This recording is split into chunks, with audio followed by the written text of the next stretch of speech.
very important area where this government needs to improve upon is the area of transparency. I think there's a little issue here. There's nothing I will tell the people that I don't have money and they'll believe me. The cleanliness system in Abia State was broken down. Heaps and heaps and heaps of waste were dumped on roadside.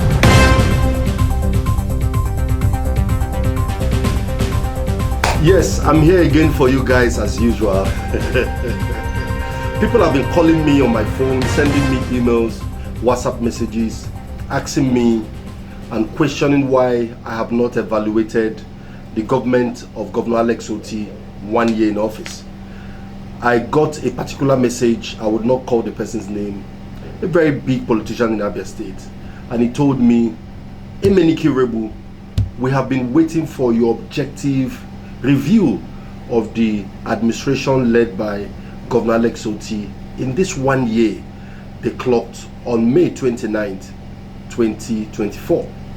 I've been very busy, so I've not been able to have the time to do that video. So today I said I'm going to do this video so that I can bring forward exactly my opinions and my views as regards this government.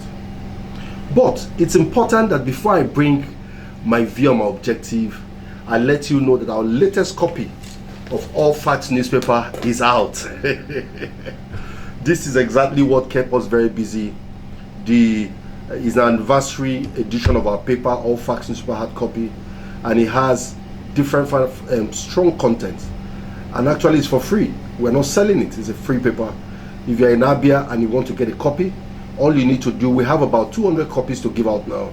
All you need to do is to come to our office at number 14 Ojike Street, or call all our numbers, send over our numbers, and they will direct you to our location. You come and pick a copy.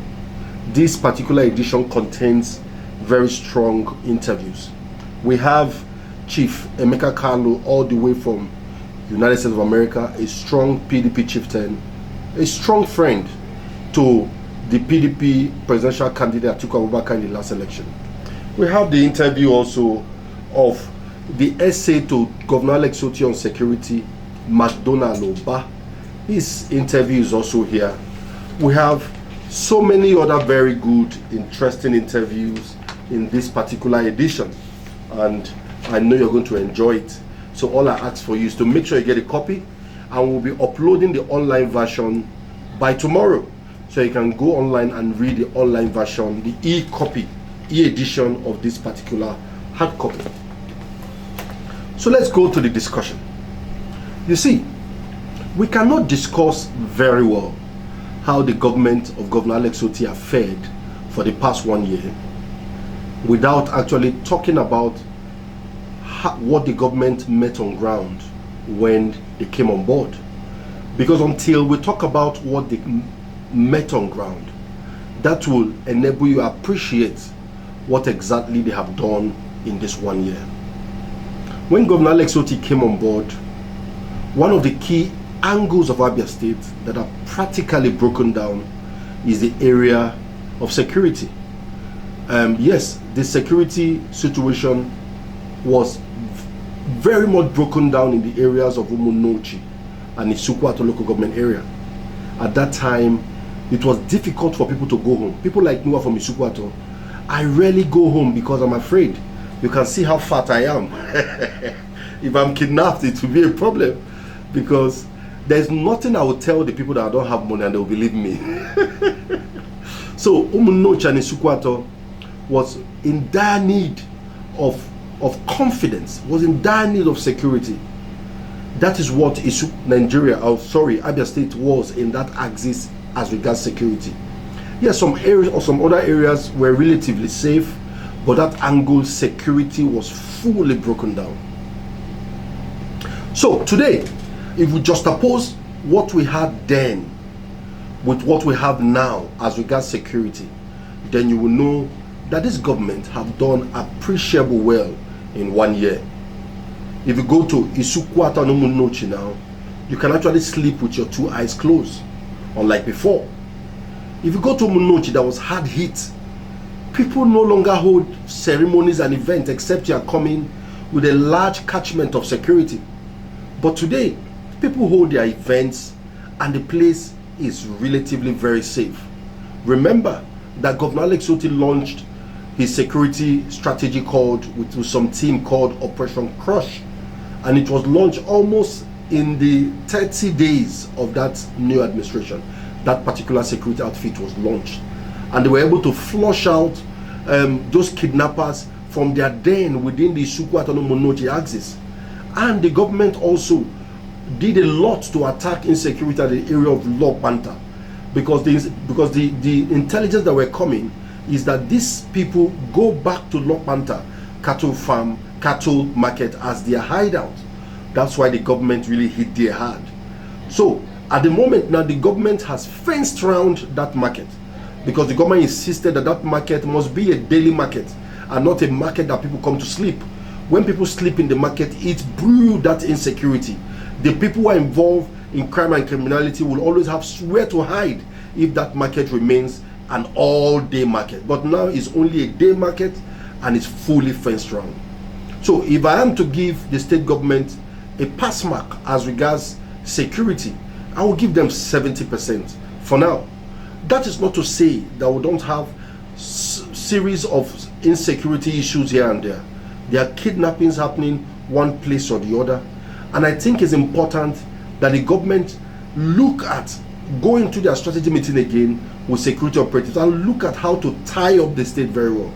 Just recently, NIPR chairman in Abia State, Felix Olunkwa, was kidnapped somewhere between Osisioma and Isialangwa South, North, are still in Abia State territory.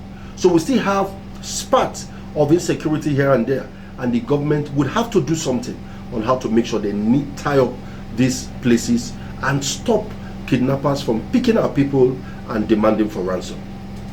That said, another thing we must look at is the area of cleanliness.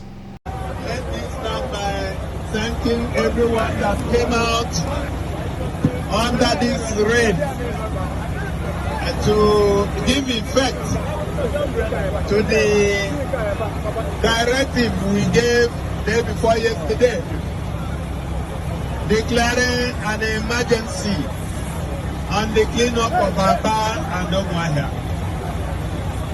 We know that work started yesterday. Before the last administration left government, the cleanliness system in Abia State was completely broken down. You will see the pictures and you will see videos of it.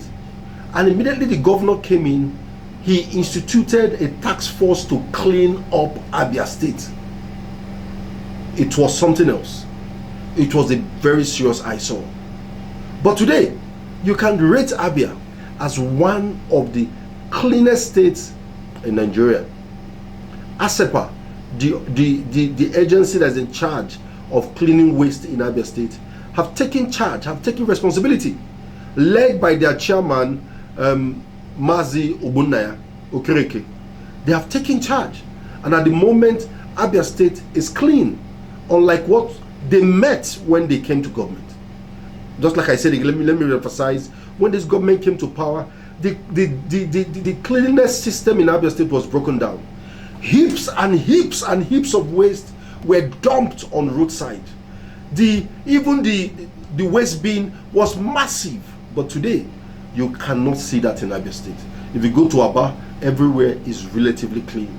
There is still a lot to be done, but compared to what they met on ground and what we are seeing now, the state, we can give the government a thumbs up. A lot still needs to be done.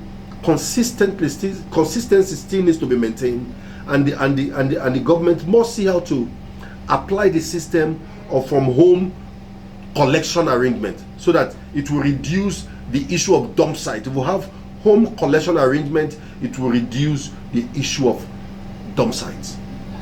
That is for cleanness of Abia State. Let's look into another issue that was a problem. Before this government came to power, there was a salary issue. We had what we call the core civil servants and the on-call civil servants. The on-call civil servants are those who are in parastatals, agencies or parastatals, institutions of government. Those are the people that are described as on-call civil servants, because they believe that they generate their own IGR, so they should be able to pay themselves. That's the idea. Meanwhile, we have also the core civil servants, which are people in the MDAs. So when the last administration was on board, while they were trying as hard as possible to meet up with payment of salary to the people in MDAs, the people they call core civil servants, the people they call on-call civil servants were crying of non-payment of salary. So at that time, we have parastatals, institutions of government that have been owed up to 30, 40 months of unpaid salaries. It was massive. But today, in Abia State, there is no core civil servant on core civil servant. Every civil servant working under agencies, parastatals of government are under the payroll of the state government. And on the 28th of every month, they get their alerts. So, if we look at the salary issue, the state government led by Dr. Alex Otti can get a thumbs up. But there are still some issues that need to be improved upon. We have some of these parastatals with backlogs of unpaid salaries are still there untouched. Yes, last time we were interacting with the governor, he said that there's a committee which is negotiating with these people to see how to clear up those backlogs. So I want to say thumbs up to the government on salary payment. They have made it consistent. It's no longer a news. It is now something civil servants enjoy in Abia State. But just like I said, the government have to dig deep to look at how to clear backlogs of unpaid salaries, and also look at how to increase the wage, the minimum wage, the minimum salary of civil servants. They are really going through a lot. So that said, let us now go into another very critical area. We are taking it one after the other. Pensioners. Pensioners are another very serious area.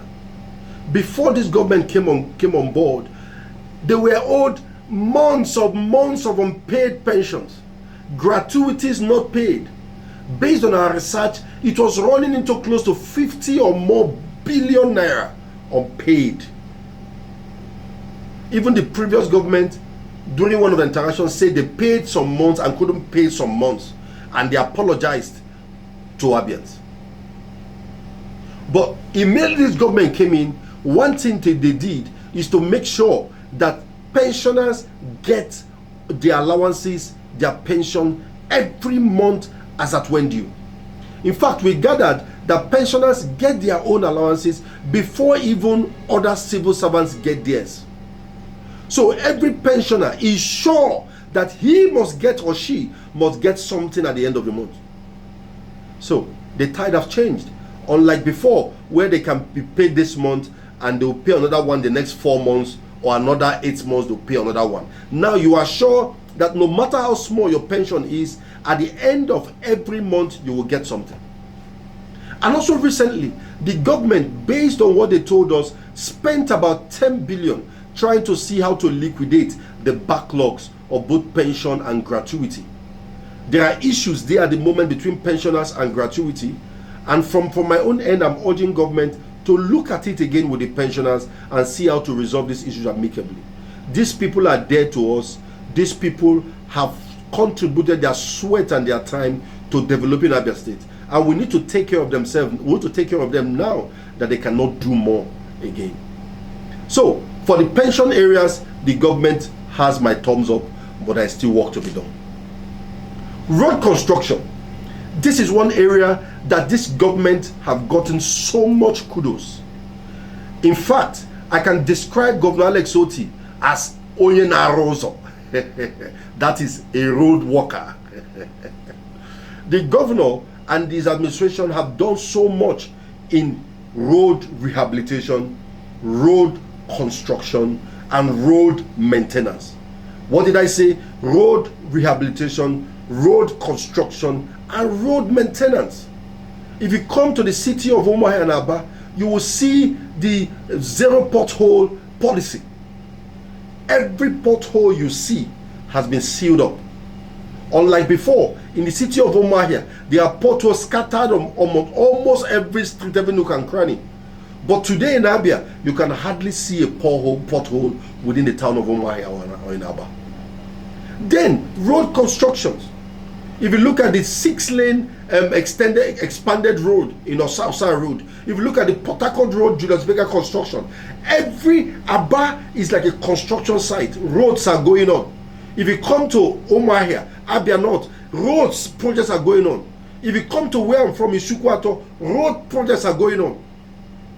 So, for me, this government have done so well in the area of road infrastructure, and we must give them kudos and a clap of hand. Yes, they have done well, but we are not yet in El Dorado. It is not yet hooray. So the government must have to double up. They must have to double up. They must have to source for resources and see how to double up in infrastructural development, especially road construction. The reason that we want roads to be done is because roads open up the city. Roads attract investors. Because if I'm to invest in a state and there are no roads to assess my investment, it doesn't make sense. But if I find out that the state has so much access roads that if I produce my products, they can easily be taken out, or my clients can easily come in to do business with me, it becomes easier to invest in a place. So road infrastructure are very important. The government must do more, must continue doing more in the area of road infrastructure. Another place we will look at is the area of health. Of course, if you look at the pictures you will see here, you will see upgrades, retrofitting of so many health centers, health institutions. If you look at the what's it called again? If you look at the specialist hospital, it was done. If you look at other hospitals, there were massive renovations and a retrofitting of these hospitals. So in the area of health, the government have done well, but there is still so much more to do. Unlike other places, I emphasize so much more to do, because at the moment, apart from these basic ones we have seen, there are so many ones need to be done. At the local government levels, health centers, health facilities at the local government levels. What we are seeing the government is working on more is the tertiary health centers. We have the secondary health centers, we have the primary health centers in the villages. Government needs to do more in monitoring, evaluating what they are doing there, and upgrading those primary health centers to make sure they meet with the health standards of the people. Again, we must remember that the governor promised that during this campaign period that he is going to establish a health village. Abians are still earnestly waiting. I am still earnestly waiting to see the manifestation of that particular campaign promise of the governor. It is one promise that if the governor activates and if it comes to pass in Abia State, Abia will make so much money in health tourism. So we are still hoping and believing that the governor will carry out that campaign promise. He will get the right investors, he will get the right partners to make sure that campaign promise comes to pass. Before I go on again, let me remind you again of our hard copy newspaper. It is here. This is the anniversary edition, which is out. You can see so many stories here, stories that reveals a lot of things about Abia State.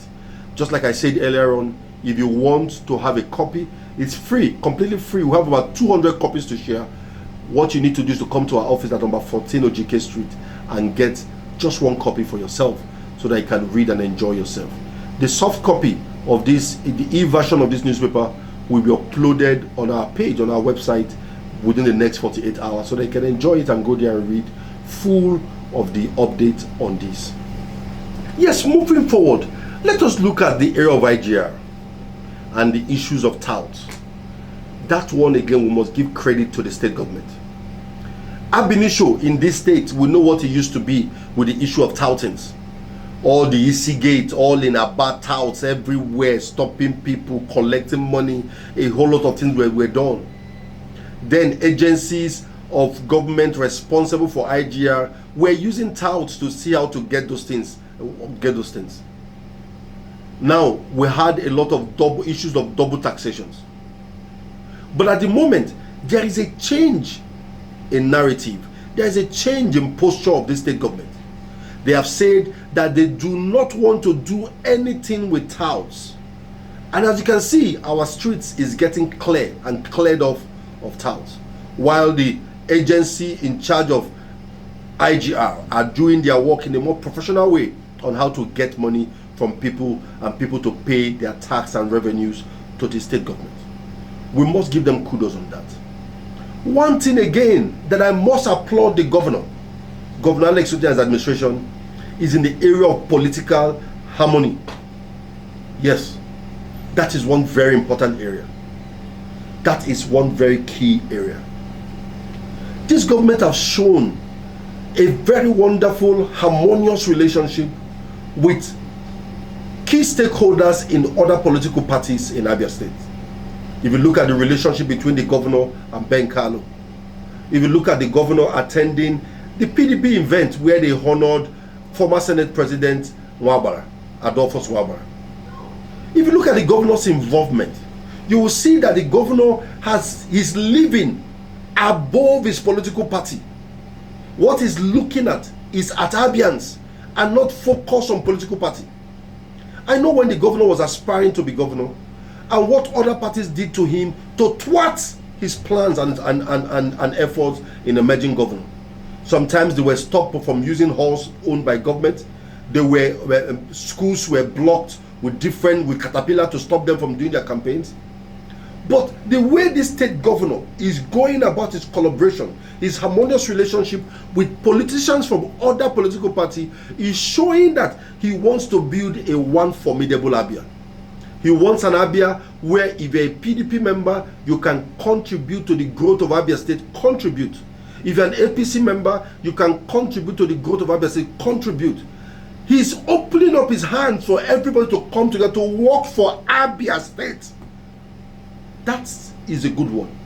At the moment, we are aware that through the office of the Deputy Speaker, House of Representatives Ben Carlo, that we've been able to attract an airport to the state.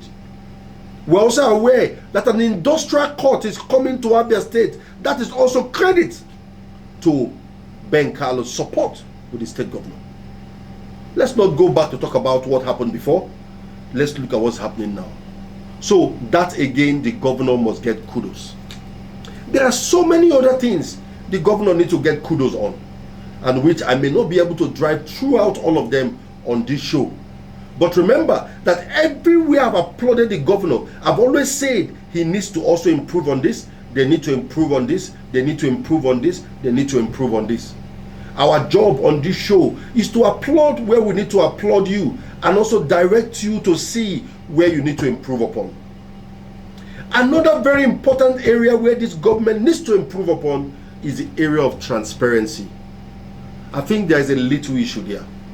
Unlike other states, you will see a governor, when he's going to commission a road, he will tell you this road is what, this road has been contracted to XYZ company at the cost of XYZ amount. But we've not been seeing that in Abia State. And I think it's important, it's one of the key indices of transparency. The government must look at how to implement that to make the government more transparent. This is a government we all fought for. We all fought for its emergence. So it's important that the government always live up to expectation, always make us happy that fought for them. That is my key position on these issues. On a general, this government have done well. They have done well. They have done well. While it is good to appreciate them, they have done well, it's also important they do not derail. They should not lose focus. Let the praises not make them lose focus. Let them still focus on the ball and achieve greatness for Abia State. My name is Emenike Rebu, and this is NAIJA Tori. By next week, we'll be looking into other states and see what they are doing and contribute our opinions on how to move this nation forward. As far as nationhood is concerned, everybody has a stake. You and me have a stake. Remember to follow us on all our social media handles. On Facebook, it is All Facts Newspaper. On Twitter, it is All Facts Newspaper. On Instagram, it is All Facts Newspaper. On YouTube, it is AF Television. Let's work together and move our nation.